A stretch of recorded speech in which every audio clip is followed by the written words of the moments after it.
Hello, hello, hello. It's Friday. Welcome to the Kathy J Show, everybody. Thank you for joining us today. I am Kathy J. Thank you for watching, and thank you for everybody that's streaming us on the Denver 7 app to watch us there. I love you for that. And remember, you can always catch more Kathy J at kathyjshow.com. All right, so today I want to talk to you about taking strategic leaps of faith. All of us need to do it. I'm talking about starting up a business.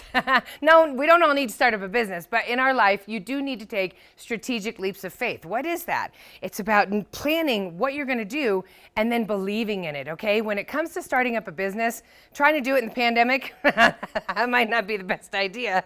Or is it? Because according to the New York Times, a lot of you were very brave. There were more than 500,000 applications for an employer ID last year between March and May. So that means about 500,000 people wanted to start new businesses. That's really cool.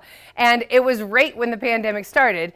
And raise your hand, because I was one of them, everybody. Welcome to the Kathy J Show.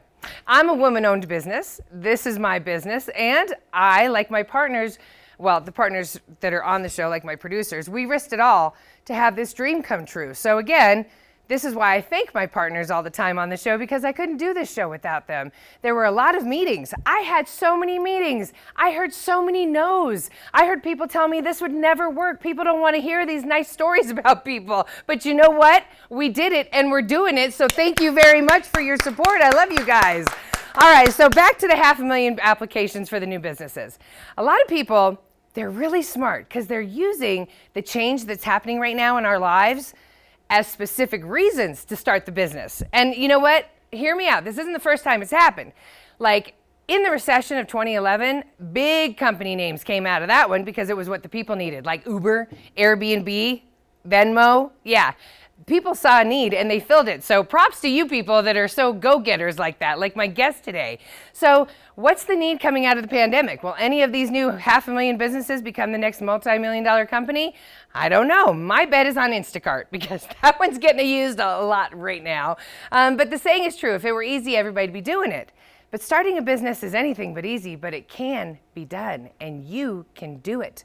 My guest today is a speaker, author, and branding strategist. She's been here in the Denver metro area since she was a kid. She is the founder track chair for Denver Startup Week, which is for startup businesses. And get ready, everybody, because she's done her work. She's influenced some global high-profile brands. She's influenced Pepsi, Frito-Lay, Starbucks, among others, okay? So Olivia is here today. She fell in love with marketing in high school. She knew what she wanted to do, but as we all know, life hits you here and hits you there, and you got to keep pivoting. She had beautiful children. She started her own marketing, branding consultancy, and they have now helped moms juggle their career with kids and help women of color launch their own businesses. It's awesome! Wanting to connect with other entrepreneurs is what led Olivia to Denver Startup Week 8 years ago, and we're going to talk to her about what she found when she first got to Denver Startup Week. And since then, though, she's been helping them expand their diversity. She's been getting more people of different age groups, genders, races, ethnicities, all to come in, and you know what? It's working. Because last year, for the first time ever, more women showed up than men. That's saying something. So you go, girl. Olivia is here to lift us up, help us learn to show our true selves, live our best lives, and it starts with you, everybody. And we're going to start with Olivia right after the break. Kathy J. The Colorado Lottery is an official partner of the Kathy J Show. Colorado Lottery, play on.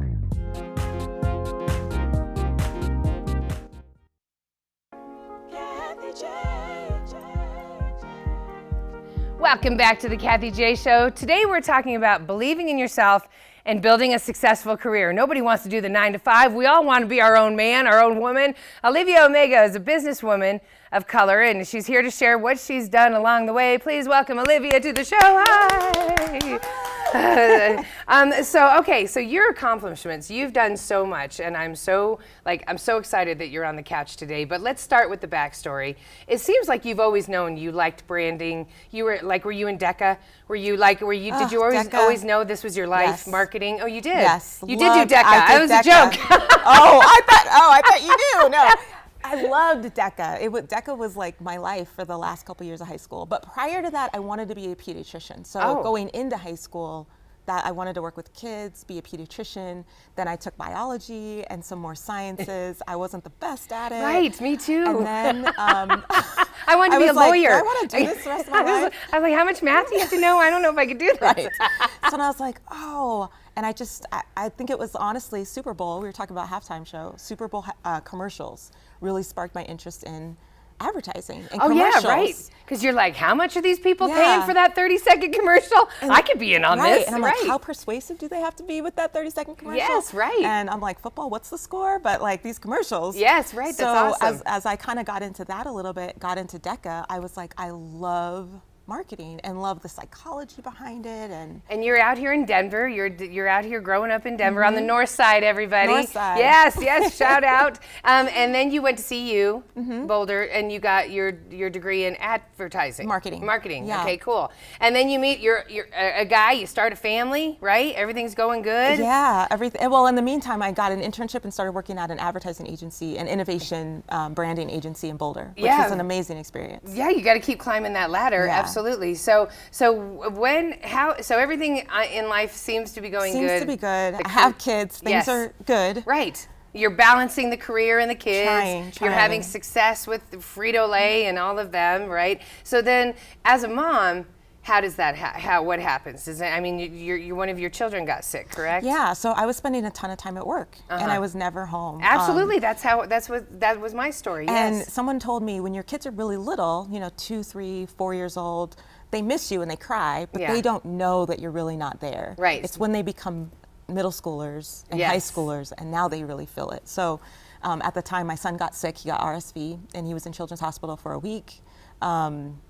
He came out, was on oxygen, but I had burned through all of my sick time, all of my vacation.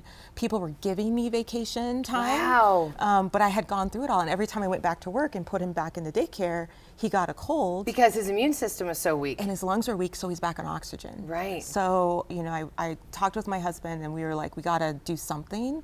And so I left my job and was gonna be a stay-at-home mom. But then after like 2 days of stay-at-home mom, you were like, I'm not a stay-at-home mom. I was like, and I literally was watching the Ellen DeGeneres show, and she was having, when I was pregnant with my son, I made some baby t-shirts and I was giving them to friends at baby showers. And so I was like, I should start a little business with these t-shirts. Baby shirts, like, does this diaper make my butt look fat? Like those sort of. But it would have like the baby's name on it, or made by like cute the little baby parents. shirts. They were, yes. Okay, I thought you had funny sayings. They were some funny sayings, but they were customized. Okay, yeah, I love with that. With the names of the parents or the baby. But you kept working. A lot of moms would have just eaten their sorrow, been depressed, their life would have gone to their child, and they would have given themselves the back burner. But you kept the oxygen mask on yourself. Yeah. Like you kept wanting to create, and I mean, like that's I had to. I couldn't just sit at home. I had to do something, which led me to working with other moms who were leaving their careers because they wanted to be more fulfilled or wanted to spend time with their kids, and they were launching businesses too. But I had this branding background and this marketing background, so I was able to connect with a ton of women and help them launch their own businesses. That's awesome. So are you still, so then it turned into you just started a business working from home, correct? You didn't have to go back to anybody's company. Like it was, and not that blessing in disguise, that's not what I'm saying, but when things happen, like when the universe forced me to be unemployed because of a health issue, it was, you have to say there is a silver lining in something. Reevaluate and then create something new. Yeah. Right. Just keep going and create it. And it wasn't that I was so brave and courageous. I'm going to leave my job and do this thing, but I was a mom and I had to do what I had to do. And you've done so many cool things, doing what you had to do. You've spoken at Congress. Can you explain this picture to us, please? Yes. This was prior to I think it was before, maybe after. Speaking to Congress, during Small Business Week in 2019, they wanted people to represent small businesses because a lot of laws were about to be passed around cybersecurity. And so, for example, if I have clients and I'm using Facebook to push their ads or whatever, and there's a breach on Facebook's data, do I, as a small individual business owner, have to have liability in that and have to pay if something were to happen. Do you? No, not yet. But that's why I was lobbying, was because I didn't think it was fair for small businesses to have to handle the breaches of larger, really big companies. No, absolutely. So hopefully there's laws going to be put in place to protect small businesses, but that's what I was there doing. When you were there, I mean, so you've been speaking up for it's funny, you've just been an advocate for everybody, whether it was when your child was sick, you advocated for that. I know that when you the marketing, I mean, it's just amazing that you do this. And then it went into you advocating to really helping working moms. There's so much that goes into a working mom to help them. Like, you could help with daycare, you could help with get them the promotion or get them back into the workforce because they've been out of it for 15 years. How do you really help the women get back your company? There's a couple things there, and some of it's in our heads, right? Psychological. Oh, it is in our heads. Yes. Well, I haven't been around. Like, you've been out of the game for so long. That's really intimidating. Right. So there's these tangible things of, like, how to file to start my business. Where in Colorado do I start a business? How do I file my taxes? Or where do I get a logo? How do I build a website? So those are tangible things.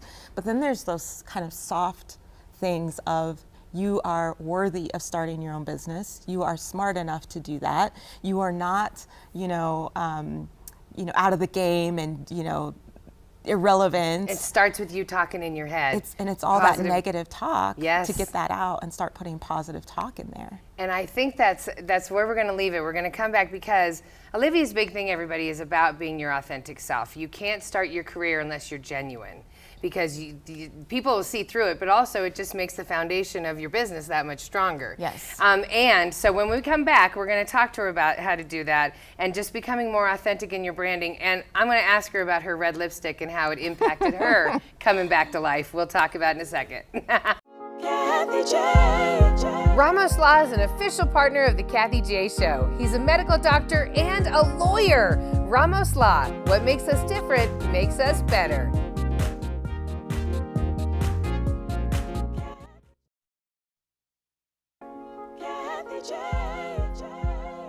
Welcome back to the show. So today we've been talking with Olivia Omega about connecting with yourself and with others. It's things that are important in life to have success in life. She's the co-founder at the Wallace Marketing Group and an author and a speaker, and she represents for us in Congress. Olivia, thank you so much for being here. Now, I do want to talk to everybody about your red lipstick, because you pointed out, like you were saying, you have to start mentally. And so the red lipstick was instrumental in helping you mentally. Why?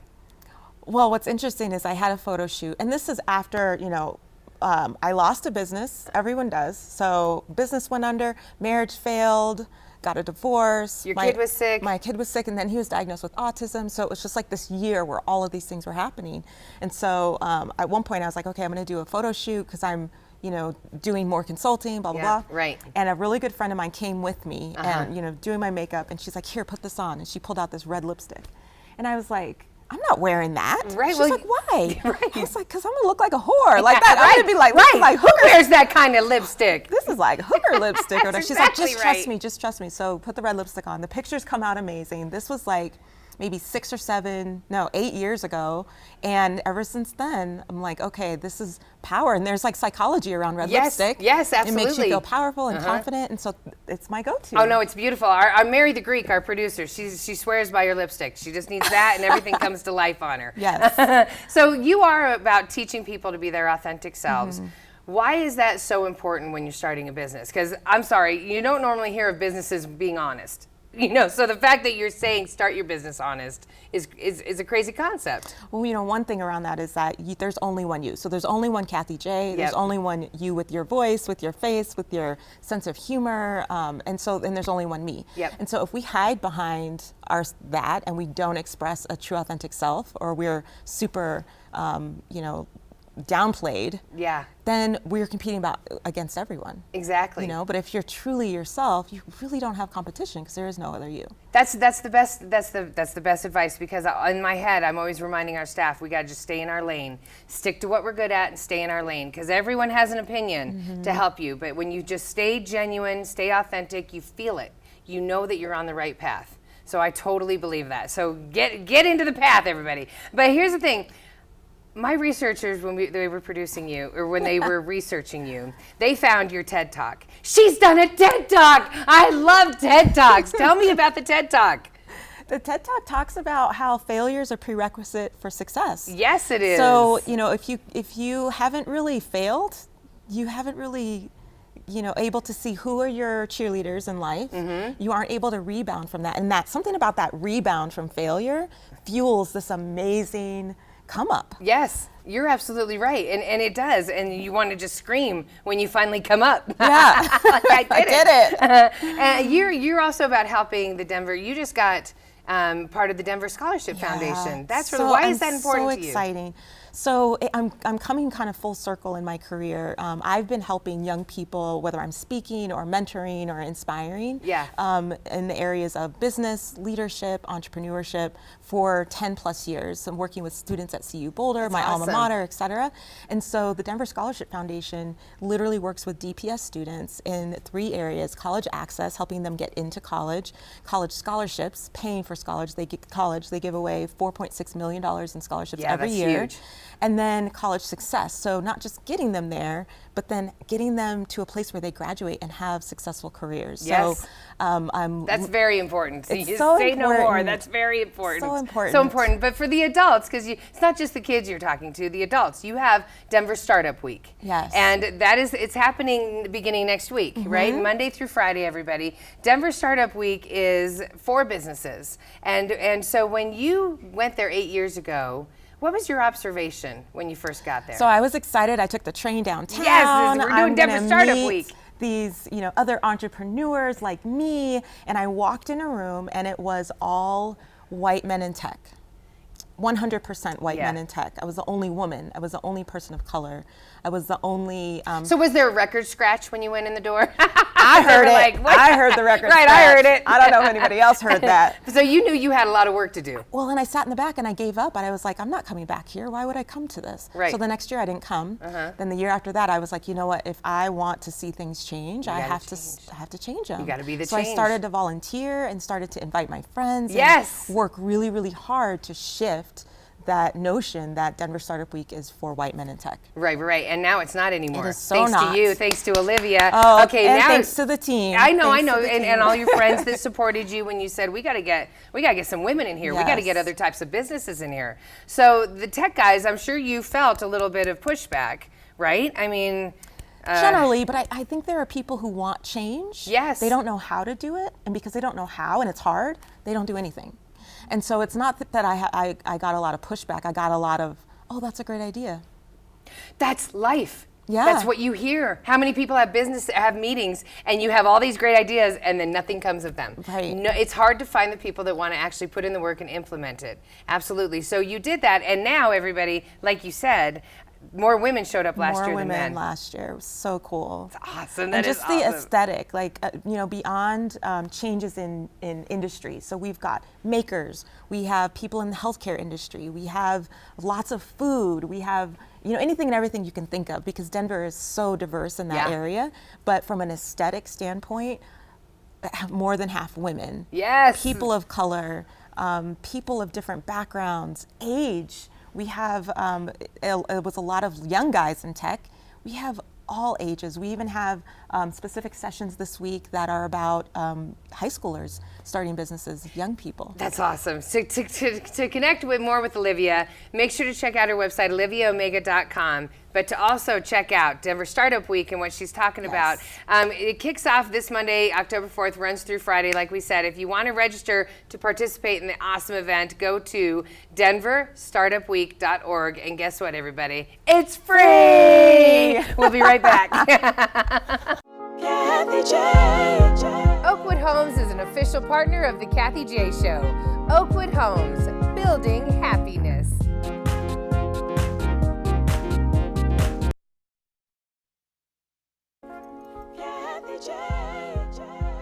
Half hour goes so fast.